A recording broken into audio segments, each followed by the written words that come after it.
You all must remember the big picture. The Bible is true and real.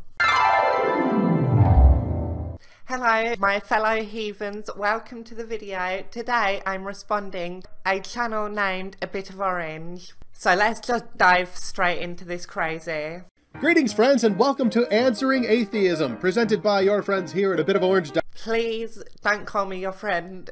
I do have some standards. .com. Why toasters and roach clowns are nothing to fear.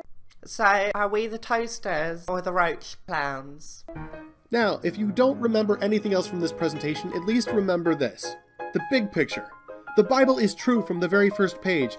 No.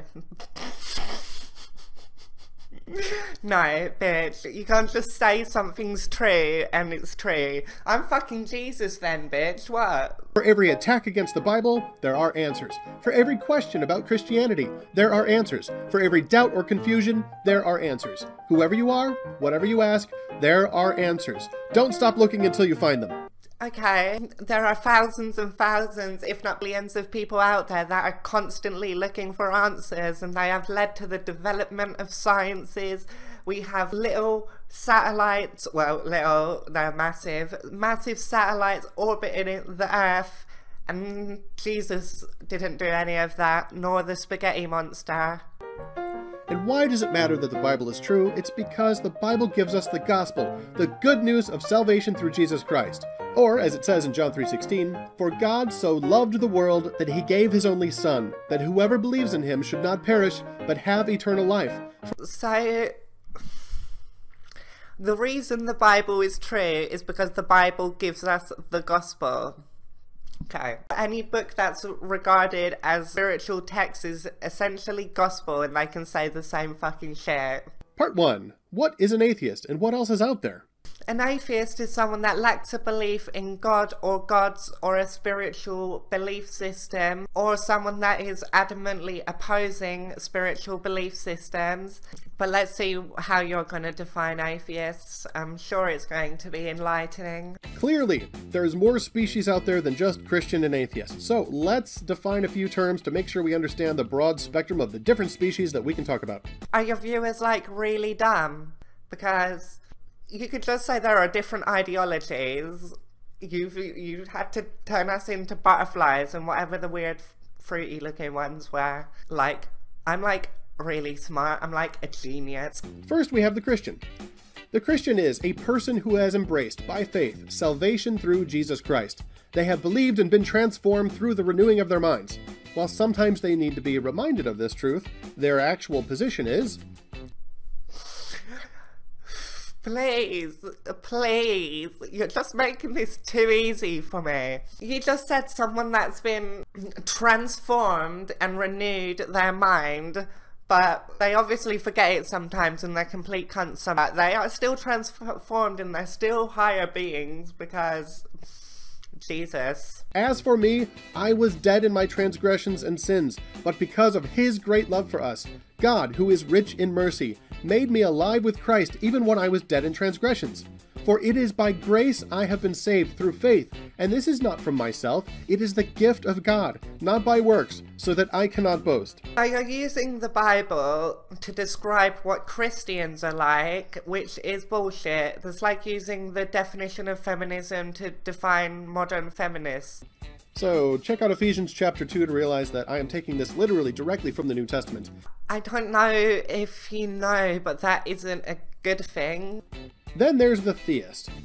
This is a person who believes in some god or gods. This could be a Jew, a Mormon, or a Muslim. They don't have salvation through Christ, and in every case are either working toward earning their salvation or being apathetic about it.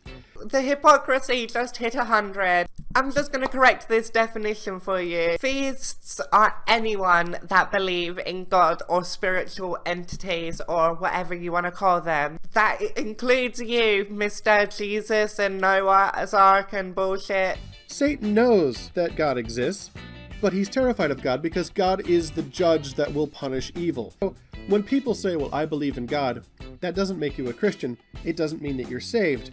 Being a Christian doesn't mean you're saved either. It means you believe you are. There's a difference. They're not saved, and they would not know Jesus in a police lineup with the Three Little Pigs. You wouldn't know Jesus in a police lineup with 3 little pigs. Like, no one actually knows what Jesus looks like. Then there's the agnostics. These people admit they do not know if God is there, but they are open to the possibility that he is. As the name implies, this position is an admission of ignorance.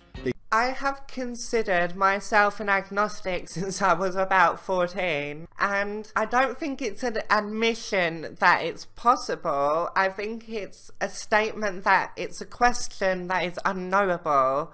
So to claim that you know God exists, or a Bible knows that God exists, or that you know God does not exist, or some form of creator does not exist, then you're all incorrect. I didn't take it as, oh, well, I'm saying you could be true.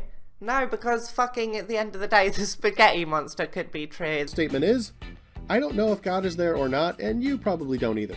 Okay, I'm not agnostic anymore, but I don't know if God is there or not, and you definitely don't either. But something is keeping them refusing to accept the existence of God. Their doctrinal statement is, there is no God, no Santa Claus, no Easter Bunny, and no Tooth Fairy. But there might be aliens. The maths alone suggests there must be aliens out there. Unless there is some kind of boundary that we haven't thought up of that would prevent them, and maybe even us, from reaching a stage at which we would be prominent in our galaxy, then there should be aliens. And that's not a belief, that's just mathematical equations. And like, math is proven to be correct, so it's not just believing maths to be correct. This group has been called many things over the years. They've been called atheopaths, anti-creationists, or zealots. Well, if you mean anti-creation because science, then yes. They're the ones who, while still entirely unable to defend atheism, just cling to it like rats clinging to a box of donuts in a flooded storm drain. Because their faith in atheism is very important to them, but they can't defend it rationally, they convince themselves that an attack on religions or religious people is just as good as a defense of atheism. I can defend atheism. Very rarely has there ever been an atrocity committed in the name of atheism. Atheism does not impose any kind of belief system onto a society or a group of people. The dogmatic beliefs that are held within a religion are directly used to hold societies into a position in which they are not comfortable and they have to still adhere to because of the status quo. So I can defend atheism. You just say people can't defend atheism because it makes it easy for you to feel like you're right. Their doctrine and the message they most often convey is, I don't understand your position, but you are wrong and I hate you. Getting to know the roach clown. Their habitat is social media. You'll find them hiding behind false names and fake avatar pictures. You'll find them frequently drunk on a cheap bottle of atheism. They believe evolution to be all of modern science. Their language is limited to logical fallacies or obscenities, and while they're full of venom, they're still mostly harmless. If you're thin-skinned, the toxins will get to you, but if you got a thick enough skin, they're not going to do you any harm. They're not as bad as a mosquito. They're just as annoying as a mosquito, but not even as harmful.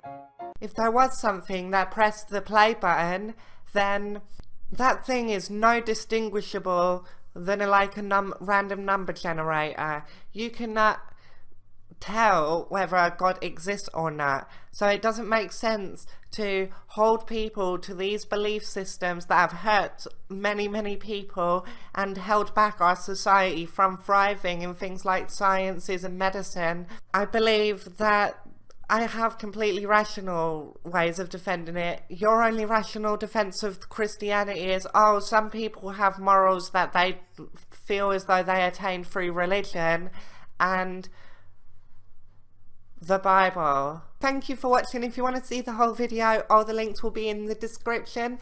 Thank you for having me on the channel, Godless. You are amazing. If anyone would like to join me on my channel, I've responded to another one of his videos on there, why atheists cause trans people.